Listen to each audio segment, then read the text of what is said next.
André Pessoa chega para atualizar o noticiário do Botafogo. André, o torcedor tá imaginando o seguinte: poxa, esse era um jogo contra o São Paulo, né? Para dar um respiro, para deixar a Copa do Brasil para trás, voltar a pensar só em Campeonato Brasileiro. Mas essa derrota no Morumbi, acho que deixa o ambiente ainda mais pesado. O que está acontecendo com o fogão do David Ancelotti, meu velho? Boa tarde. Fala, Vini, tudo bem? Uma boa tarde a você, para quem tá on com a gente. Pois é, o torcedor tá na bronca, tá reclamando que o Botafogo piorou depois da parada para a data FIFA, né? Foi eliminado na Copa do Brasil pelo Vasco e ontem perdeu fora de casa, jogou muito mal contra o São Paulo.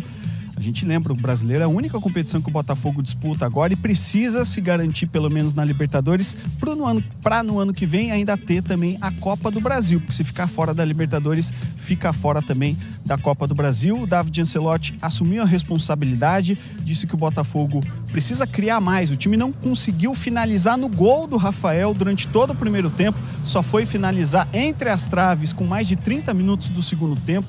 Time que precisa estar mais organizado, segundo o treinador italiano, e que precisa reagir logo, que já nessa quarta volta a campo.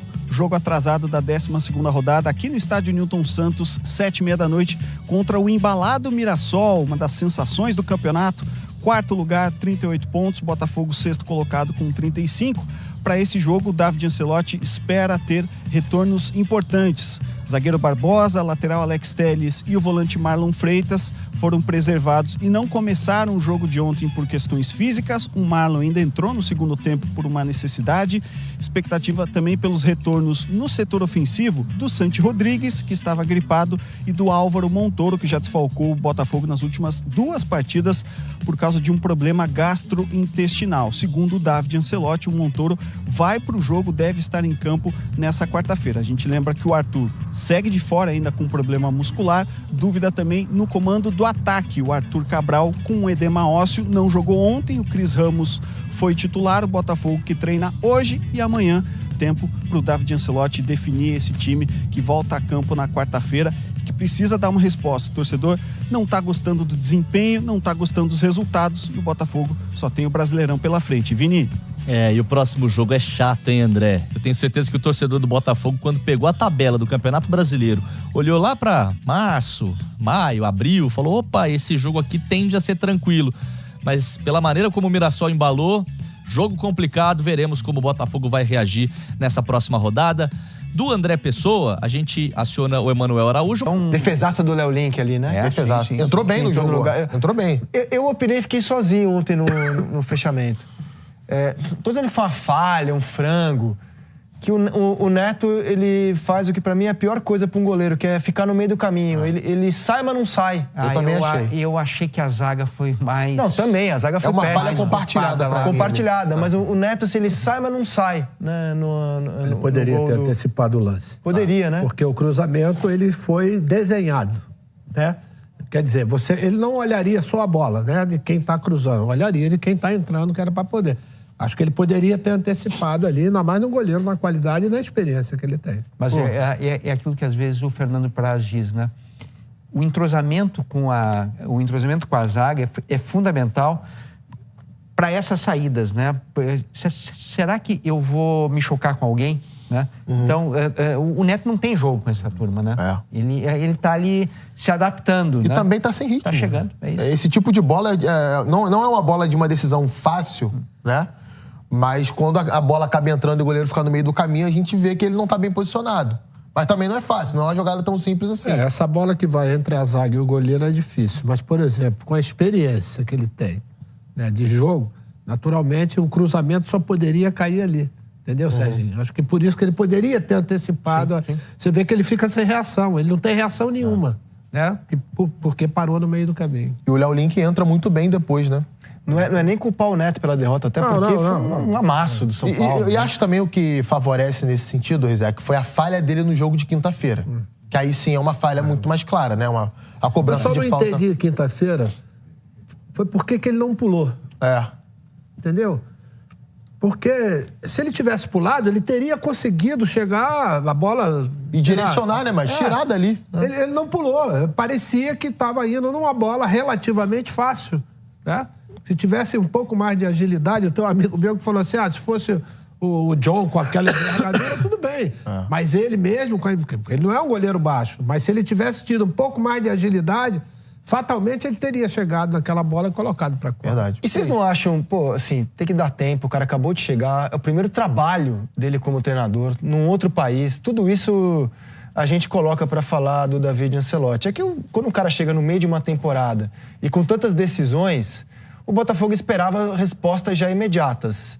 E elas não vieram. Pelo contrário, eu tô vendo um início de trabalho meio confuso do David Ancelotti. Ele fez 7 mudanças em relação ao time que havia enfrentado o Vasco pro jogo de ontem. Essa é uma das reclamações, né, da não manutenção, vamos dizer, de uma equipe de um jogo para outro, né? Mas eu acho que ele está testando, está tentando fazer. Só que o primeiro tempo ontem foi muito abaixo, muito. O segundo tempo até deu uma melhorada, mas o primeiro tempo ontem foi totalmente envolvido pelo São Paulo e sair da forma como saiu foi baratíssimo, né?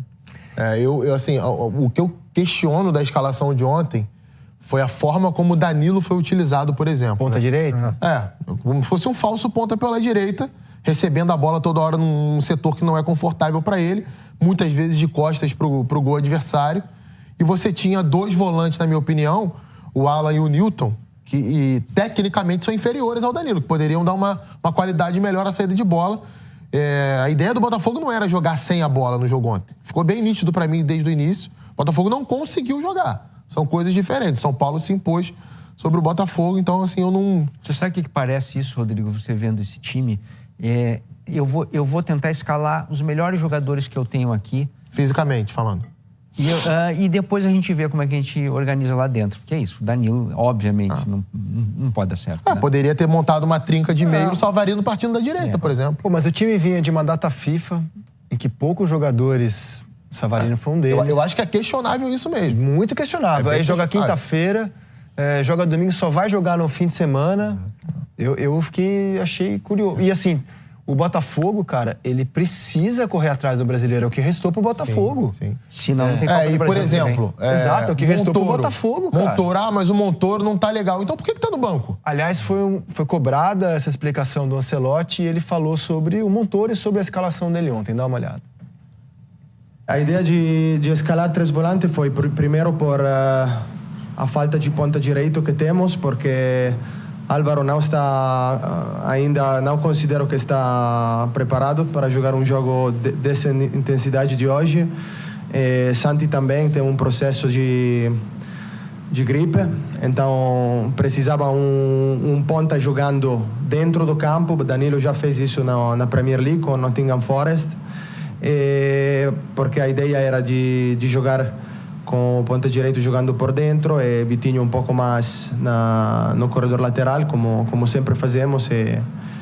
Então, por isso, escalei na escalação ele. E a ideia era essa. Depois, a segunda pergunta é do Montoro, que já falei, não?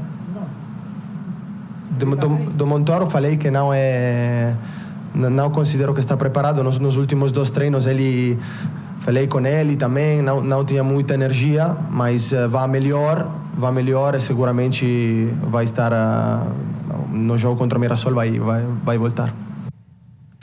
Ok. No vídeo de hoje, São Paulo e Botafogo, o jogo que eu vi e narrei no domingo.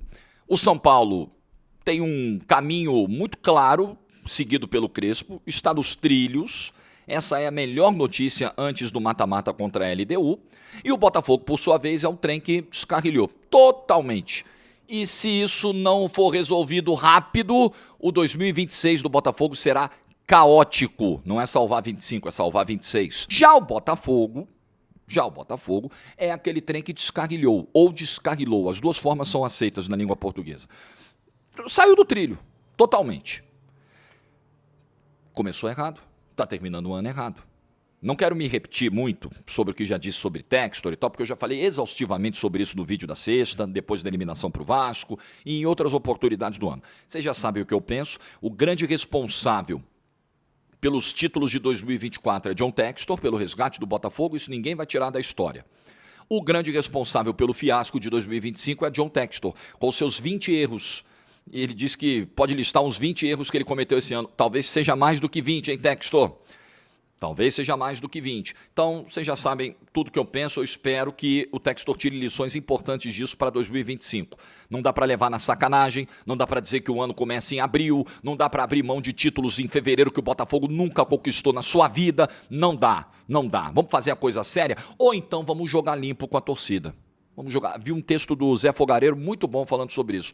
Se a parada é business, e eu sempre digo aqui, olha, o Textor é investidor, ele não veio fazer filantropia, não percam isso do horizonte, ele veio para ganhar dinheiro, e não tem problema nenhum em ganhar dinheiro, mas vamos jogar limpo com o torcedor. Não vem com esse papinho de, não, é o Botafogo Way, é isso, é aquilo. Joga limpo com a torcida, fala, o negócio é o seguinte, esse ano é business, a gente precisa recuperar, precisa ganhar dinheiro, precisa arrumar a casa, vamos vender e acabou.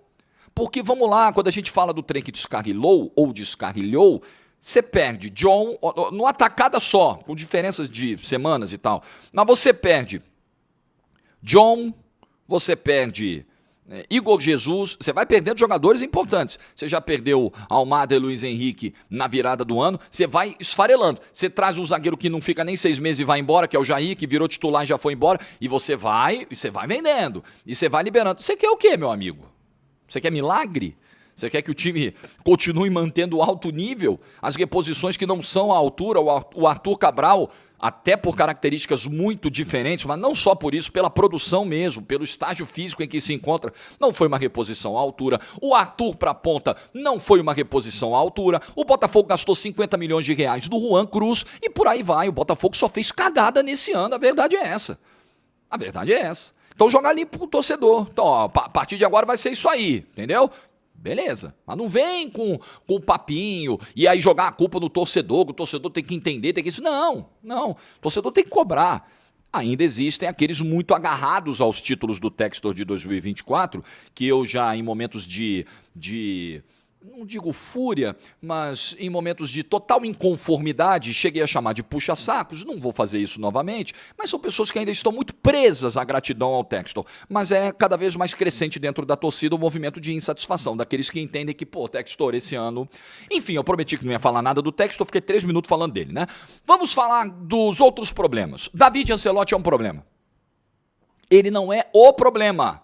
O problema é o Textor, é quem colocou ele lá. Mas ele é um problema. À medida que ele não entendeu. Primeiro, ele não achou um time e ele não entendeu onde ele está. As alterações que ele fez para o jogo de ontem, eu não consegui entender. Eu não consegui entender por que o Santi Rodrigues, por exemplo, que se saiu tão bem no jogo contra o Vasco, tão bem no jogo contra o Red Bull Bragantino, simplesmente foi para o banco de reservas. Eu não consigo entender. Você não acha uma cara... Você não dá a possibilidade do Botafogo ter uma cara de time. Bom, vamos aqui, vamos montar, vamos nessa aqui, vamos repetir uma escalação. O treinador reclama que não pode repetir escalação porque está desfalcado, tem suspensão, tem lesão. Não era o caso. Ontem ele tirou o Barbosa do time, ele tirou o Alex Telles do time, ele tirou o Santi Rodrigues do time, sem muita explicação aparente. Você fala, tá, mas por quê? Exatamente por quê? Foi com 3 volantes, com o Nilton, com o Alan, e o Alan já não tem jogado bem há um bom tempo, e o Danilo completamente perdido no campo, aberto pelo lado direito, sem função, Danilo não marcava, Danilo não apoiava, Danilo não atacava, então era um time confuso. Em algum momento da transmissão lá na GETV, eu cheguei a comparar com aquele time do Luiz Castro, aquela estreia contra o Corinthians em 2022, eu estava no estádio, inclusive, que os caras não se conheciam, tinham que ter ido para o campo de crachá, era a impressão que dava ontem, o time não se conhecia. O time não conseguia trocar 2 passes. Erros de passe, assim, em profusão. E uma escalação sem muita justificativa do técnico do Botafogo. Mas aí você traz um cara que nunca foi treinador, com uma outra cultura, está conhecendo a nossa cultura, conhecendo a nossa realidade, tem 15 jogos na carreira apenas. Você vai correr um risco de dar errado. Tem muito mais risco de dar errado ou chance de dar certo? Como eu fiz essa pergunta na sexta-feira, refaço. Está muito claro que tem muito mais chance de dar errado, como tem dado. Quero entender a situação do Montoro. 2 jogos seguidos que o Montoro simplesmente não entra. Ele estava com um problema gastrointestinal. Levou para São Paulo por quê?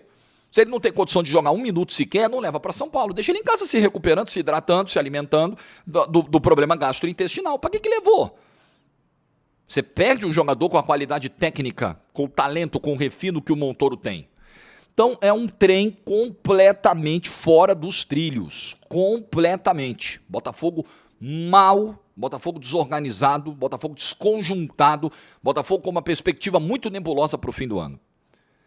Pega o Mirassol quarta-feira no Newton Santos. Quem vocês acham que é o favorito para o confronto?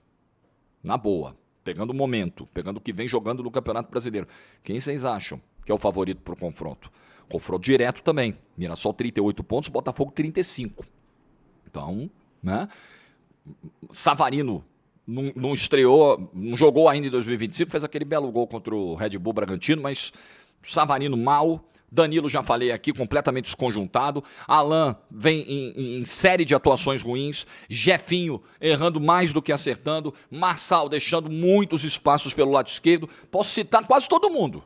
Dá pra salvar quem aí? O Pantaleão? Pode ser? Pode ser. O David Ricardo, os dois zagueiros? Pode ser. No resto, o Neto, meu Deus do céu, o Neto. O Neto sai inseguro no lance do gol, depois ele acaba machucando, o Léo Link entra no lugar dele, faz uma defesa difícil no finalzinho do jogo, o Léo Link, numa finalização acho que do Luan, que estava do carrinho, né? Mesmo caído, ele foi buscar no canto. Mas é isso, são as trocas que o Botafogo vai fazendo. Não, tá tudo bem, tá tudo tranquilo, tá tudo certo, nós ganhamos 2024. Podemos ficar fora da Libertadores em 26 e da Copa do Brasil. Não tem problema, gente, ganhamos em 2024. Gratidão ao Textor, gratiluz. Tá bom, vamos nessa. Vamos nessa, que o futuro é nebuloso. 2026 sem Libertadores e sem Copa do Brasil, para fechar a conta em 25 já foi difícil, com o Mundial de Clubes e tudo. Imagina se o panorama for esse em 2026, hein? Imagina, hein? Calma, não vai embora ainda. Aqui em cima tem um vídeo especialmente escolhido para você. E aqui embaixo tem o último vídeo que a gente postou. Corre lá e assiste, é maneiro. E aqui você vai se inscrever no canal. Clica aqui, se inscreve no canal, dá essa moral pra gente. Tamo junto.